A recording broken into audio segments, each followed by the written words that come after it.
Bonjour à tous. Merci Nicolas pour l'organisation de ce colloque. Bravo aux intervenants précédents.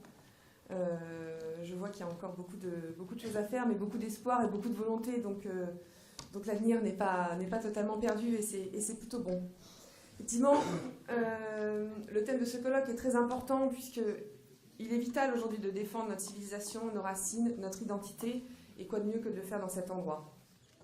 Alors, on m'a demandé de faire un exposé pour faire un lien entre les vagues d'immigration et les vagues d'insécurité que nous connaissons aujourd'hui. Mais lier ces deux notions, que sont l'insécurité et l'immigration, pourrait paraître risqué. En effet, nous pourrions, et nous avons l'habitude de l'être, très vite être taxés de racistes, de xénophobes, et on pourrait aussi de nous accuser de simplifier les choses, voire de les caricaturer.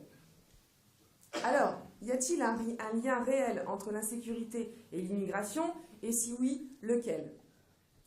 Tenter de répondre à cette question nécessite deux choses, de définir ces deux termes, immigration et insécurité.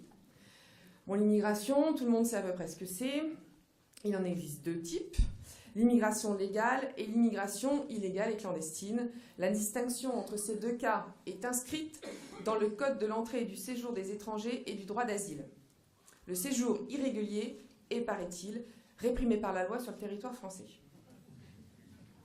L'immigration en tant qu'addition de mouvements migratoires à destination de notre pays est difficile à cerner. Les causes sont multiples, c'est pourquoi je parlerai plutôt des politiques migratoires, voulues, conçues et adoptées par Bruxelles, par la chancelière allemande et finalement par les différents gouvernements français qui se sont succédés, ainsi que par le nouveau, puisque Macron a annoncé vouloir accueillir en France encore des dizaines de milliers de ces pauvres réfugiés, je crois que c'est 30 000. Il est nécessaire de donner une définition de l'insécurité. Cela peut être compris comme l'inquiétude qui résulte du manque de sécurité et de l'éventualité d'un danger réel ou imaginé.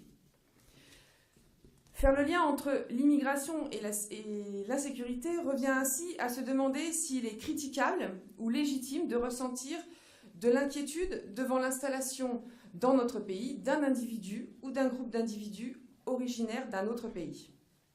Je pense que nous pouvons définir trois types d'insécurité liés à l'immigration. D'abord physique, puisque beaucoup d'actes de violence, d'atteintes aux biens et aux personnes sont du fait de populations immigrées ou issues de l'immigration.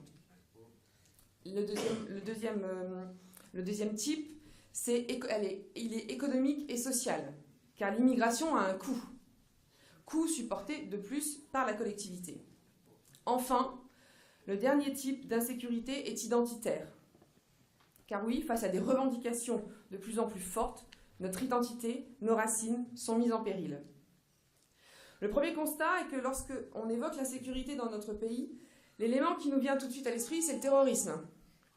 Et plus particulièrement, les 238 morts qu'a fait le terrorisme islamique en France depuis janvier 2015. Certains auteurs de ces attaques sont issus de l'immigration légale, elle-même fruit des politiques migratoires voulues par nos gouvernements depuis 50 ans. Ainsi, Mohamed Merah, Salah Abdeslam, Hamedi Koulibaly ou encore les frères Kouachi étaient tous de nationalité française. Ces actes de terrorisme sont largement imputables aux politiques du gouvernement français et de l'Union européenne, qui ont ouvert et continuent d'ouvrir nos frontières, mais qui sont dans l'incapacité de gérer et de maîtriser ces flux migratoires depuis 50 ans. En étant incapable de les intégrer, de les assimiler, de les rendre heureux, l'État français a failli. Aujourd'hui, 240 individus potentiellement liés à l'État islamique seraient revenus en France, en Europe, et plus particulièrement en France, selon le ministre de l'Intérieur Gérard Collomb. Une majorité d'entre eux est en prison, nous dit-il. Alors moi, je pose juste une question.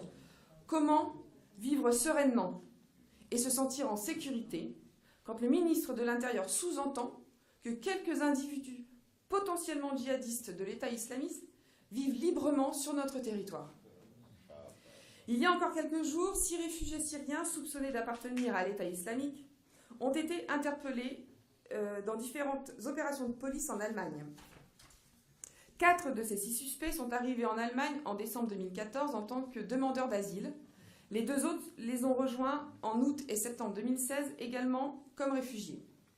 D'après les enquêteurs, les suspects envisageaient de commettre un attentat sur le marché de Noël d'Essen. Rappelez-vous ces événements qui ont eu lieu en décembre 2016 en Allemagne, à Cologne. Plus de 150 individus par groupe s'adonnent à des actes allant du harcèlement sexuel au viol sur plus de 1500 femmes. Ces dernières fêtaient simplement le Nouvel An quand les agresseurs sont passés à l'action. Ils auraient, selon les médias locaux, commencé par lancer des pétards en direction de la foule et, tirant profit de la confusion, ont commis des vols, des braquages et ces fameuses agressions sexuelles qui, soit dit en passant, n'ont déclenché aucune émotion de la part de ces europhiles au Parlement européen à la rentrée de janvier 2017. Ces agresseurs seront décrits quelques jours plus tard par le procureur de Cologne lui-même comme entrant dans la catégorie générale des réfugiés. Il ajoute ensuite que ces individus ont divers statuts légaux, parmi lesquels immigrés clandestins, personnes en recherche d'asile et demandeurs d'asile. Cela regroupe l'immense majorité des suspects, ajoute-t-il. S'il fallait encore le démontrer, nous avons ici la preuve que les politiques migratoires de l'Union européenne font peser une menace réelle sur la population et en particulier sur les femmes, qui peuvent d'ailleurs remercier Mme Merkel de sa politique migratoire et de l'accueil de ces millions de personnes. Les causes de ces actes de délinquance, de violence ou de guerre, parce que nous sommes réellement en guerre, sont multiples. Les criminologues s'accordent généralement sur une classification des différents types de délinquance, entre la violence sociale et sociétale par exemple. Pour ce qui est des actes relevant de l'infraction pénale, le débat a lieu. Certains préfèrent s'appuyer sur des considérations économiques et sociales. Ces individus passent à l'acte à cause de détresse sociale et d'absence de débouchés professionnels ou personnels. Il y a certainement une part importante de cela dans les raisons qui peuvent pousser un jeune à se tourner vers la violence ou même le terrorisme, et je le répète, cela relève entièrement de la responsabilité de l'État. Ce dernier, depuis 50 ans, aurait dû être cohérent et se doter des moyens nécessaires pour répondre aux politiques migratoires. L'assistanat comme maître mot des politiques publiques ne peut donner que le résultat que nous connaissons aujourd'hui. D'autres criminologues pointent du doigt les critères culturels et moraux. Selon eux, l'acte de violence serait la conséquence d'une absence d'assimilation. L'individu conserverait la culture de son pays d'origine, la langue d'origine, son style de vie d'origine, et finirait par nourrir un ressentiment pour le pays d'accueil. Il paraît clair que le premier critère nourrit le second et inversement. Et là encore, c'est de la responsabilité de l'État de rompre ce cercle vicieux. Il est intéressant d'observer que l'immigration n'a pas toujours été cause de tension. Pas parce que je m'appelle Trozinski, mais les exemples en France des vagues d'immigration, polonaises, portugaises, espagnoles ou italiennes, sont parlants. La France avait à ce moment-là du travail à proposer à ces familles immigrées. Elle avait en quelque sorte un projet pour elles. Ces dernières pouvaient se réaliser. Et puis aussi, on avait un petit peu le même mode de vie. Je ne rentrerai pas plus dans les détails.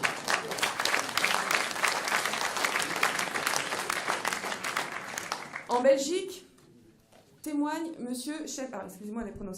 Şemsi Şerefkan, qui est un penseur turc musulman, et je vais le citer.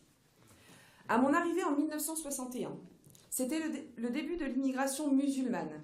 1 millier de Marocains et 300 Turcs arrivaient, mais ils venaient ici avec le sentiment de servir à quelque chose, d'être accueillis et respectés. Cet aspect est fondamental quand on regarde la situation actuelle. L'immigration est devenue une source d'insécurité.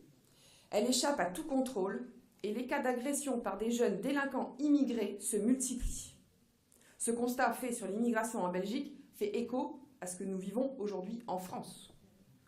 Selon une étude du journal Le Télégraphe du 17 janvier 2015, sur les 67 500 personnes incarcérées en France, 70% seraient de confession musulmane, alors qu'ils ne représentent que 8% de la population totale, officiellement. Le Monde lui-même en 2008 adoptait à peu près les mêmes chiffres sans les contester. L'Assemblée nationale, dans son rapport sur l'administration pénitentiaire de 2014, tablait sur 60%, soit 40 000 détenus musulmans. Ces études font état d'une réalité alarmante dans les prisons françaises et il est important que je vous le rappelle, qui sont devenus des lieux importants de radicalisation. Le sociologue franco-iranien Farhad Khosrow-Kavar, dans son rapport pour la ministre de la Justice de l'époque, Elisabeth Dugou, expliquait que la criminalité et de manière plus générale la déviance juvénile sont avant tout d'origine sociale.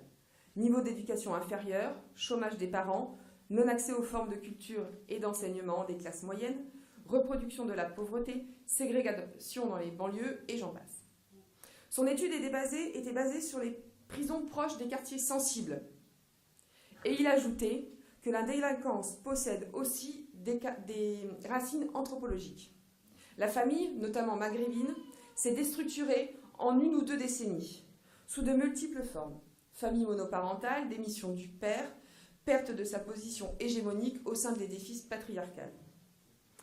Tout cela s'additionne à la défaillance des institutions françaises, qui, il y a à peine quelques décennies, étaient encore capables d'assurer l'intégration sociale des immigrés et de leur descendance.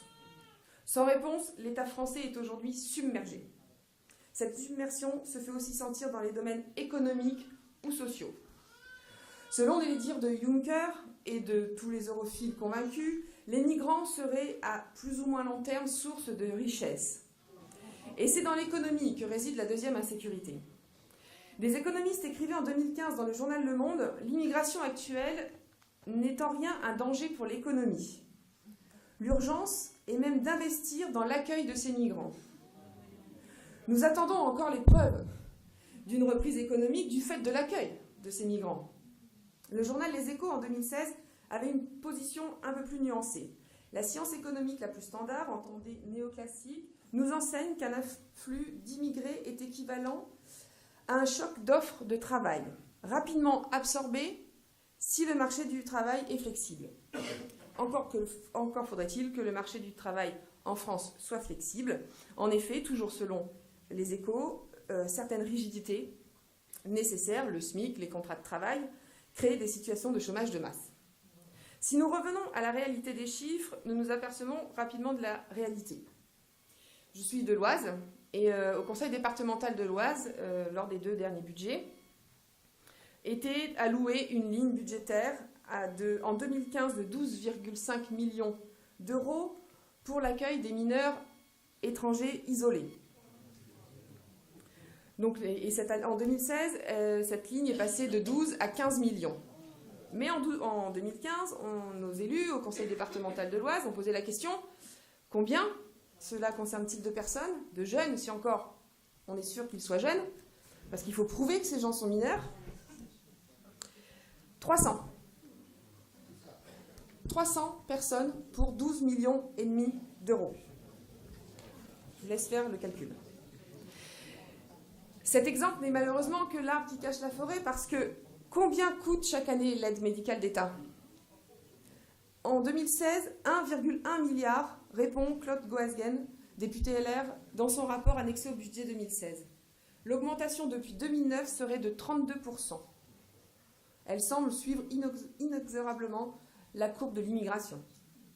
Si l'on met ces chiffres en parallèle avec la hausse de la dette publique, qui est proche, elle, de 100% du PIB, nous pouvons s'entreprendre de risques.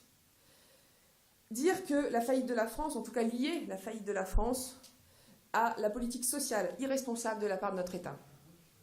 Socialement comme économiquement, nous sommes perdants, français comme immigrés. C'est collectivement que nous courons à notre perte.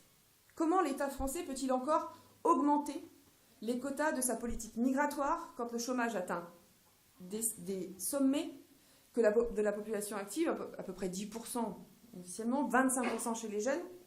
Comment peut-on encore accueillir des jeunes individus pour ne leur offrir comme seule opportunité que la jungle de Calais, un bidonville porte de la Chapelle ou une vie d'assisté social? Pour aller un petit peu plus loin, Gérard Pince, docteur en économie, expliquait dans son livre « Les Français ruinés par l'immigration » que la crise de la dette de 2008 est en fait une crise de l'immigration. Selon lui, la hausse de l'immigration a causé une baisse des salaires aux USA et a entraîné une augmentation démesurée du nombre de crédits octroyés aux ménages devenus plus pauvres. Ces ménages ne pouvant plus rembourser les crédits, la crise des subprimes est arrivée. Alors quelle aura l'impact, quel sera l'impact économique de cette crise migratoire que nous vivons parce qu'elle n'est pas finie.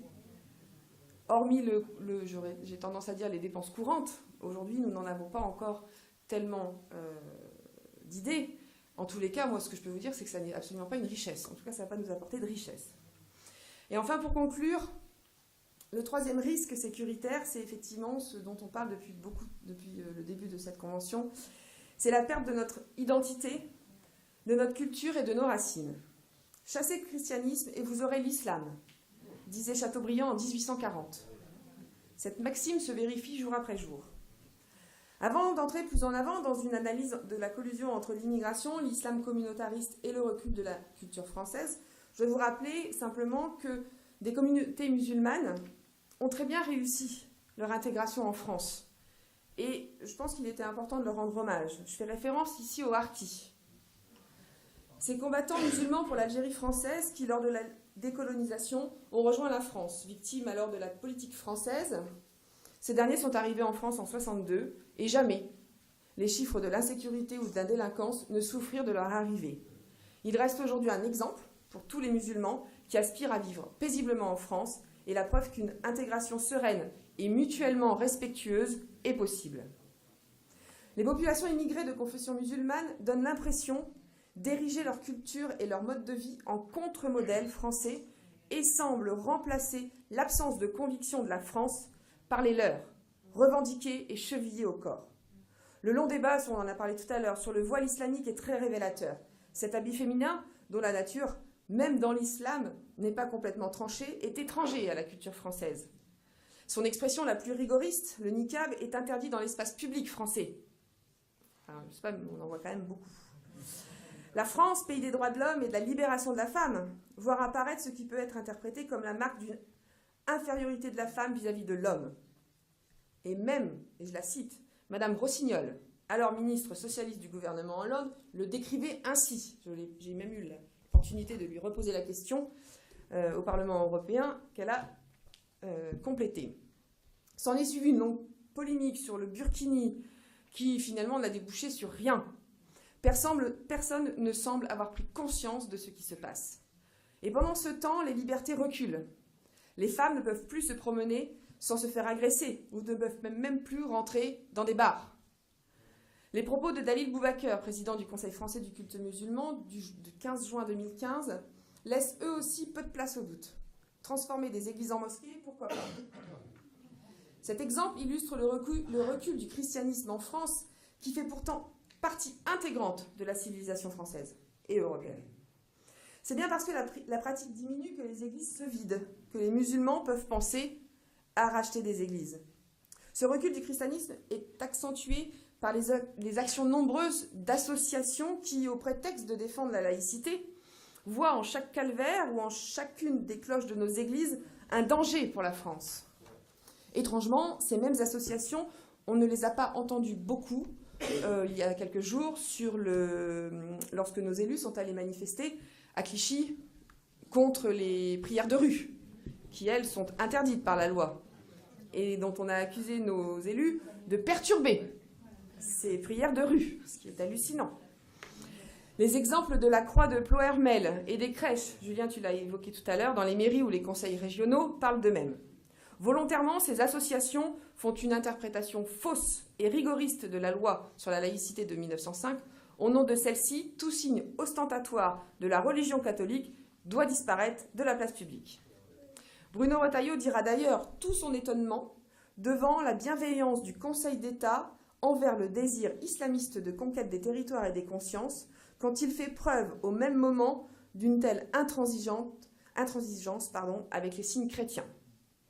L'abandon ou le manque de volonté politique des autorités devant le désir de conquête de l'islam, son abdication devant les problèmes sociaux et économiques et devant la situation désastreuse des banlieues françaises, dans lesquelles pourtant se déverse tellement d'argent public. Et son laïcisme, pourri par l'idéologie, semble conduire la France à des lendemains plus difficiles, encore que ceux que nous avons connus. Juncker, dans son discours sur l'état de l'Union en septembre dernier, disait que l'Europe vieillissait et qu'il était urgent de la doter d'une vraie politique d'accueil des réfugiés. comprenez, hein, nous ne faisons plus assez d'enfants, donc... Cette folie migratoire est donc loin d'être finie.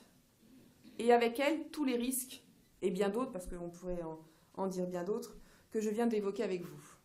Heureusement, les peuples européens se réveillent.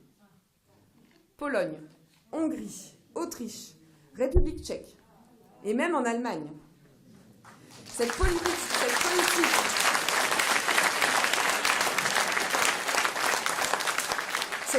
migratoire est de plus en plus contestée. Le réveil des peuples européens laisse entrevoir un autre avenir que celui que nous réservent nos élites européistes et laisse espérer une chance pour notre civilisation européenne de reprendre le contrôle de son destin. Et c'est le combat que nous menons au Parlement européen avec le groupe Europe des Nations et des Libertés qui, j'espère, s'amplifiera au fil des mois pour arriver beaucoup plus fort en 2019. Je vous remercie.